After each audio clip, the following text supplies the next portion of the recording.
Candida Moss. Things took a turn for the religious in the bizarrely still ongoing scandal that is the Roy Moore political campaign for U.S. Senate last week. In a defense of Moore's alleged sexual contact with minors, Alabama State Auditor Jim Ziegler compared Moore's predatory exploits to the relationship between the Virgin Mary and her husband Joseph. In what would amount to a major plot twist in the current format of the nativity story, Ziegler told the Washington Examiner Mary was a teenager and Joseph was an adult carpenter. They became parents of Jesus. There's just nothing immoral or illegal here. Maybe just a little bit unusual. To be sure, this is a pretty atrocious reading of a biblical story that is entirely predicated upon the fact that Mary was a virgin when she gave birth to Jesus, but for Protestants who do not subscribe to the Roman Catholic belief that Mary and Joseph never had sex, there's still the question of the nature of their relationship after the birth of Jesus. There are a number of passages in the Gospels that refer to Jesus' siblings, and a man known as James, the brother of Jesus, plays a key figure in leading the church in Jerusalem.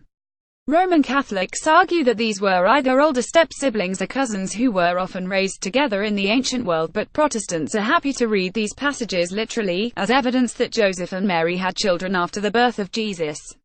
It's in this context that the ages of Joseph and Mary come to be relevant to the Moore debacle.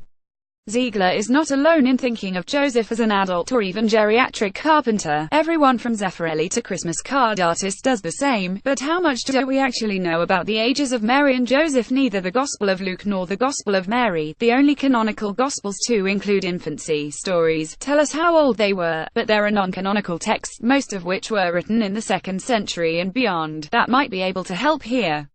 First up is the Proto-Evangelium of James, a sort of prequel to the Jesus story, which discusses the conception of Mary and Jesus' grandparents, Joachim and Anna.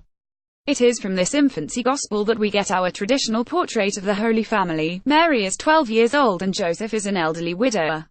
In an article on the subject, Christopher Frilingos, author of Jesus, Mary and Joseph Family Trouble in the Infancy Gospels, points out that there are some key differences between the version of the birth of Jesus found in the Bible and the one in the Proto-Evangelium.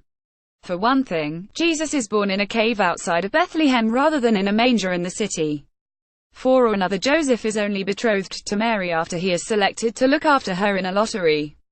When she discovers that she is pregnant, she, like Joseph, is somewhat confused, a somewhat different version of the virgin birth to be sure, but the author of the Proto-Evangelium goes to great pains to prove that there was absolutely no sexual contact between Mary and Joseph before the birth of Jesus. If Ziegler was looking for biblical examples of age-inappropriate relationships, there were many he could have found, because the Bible is a world in which victims must marry their rapists. Sexual slavery was a frequent consequence of war, and vulnerable women could be forced into prostitution in order to support themselves.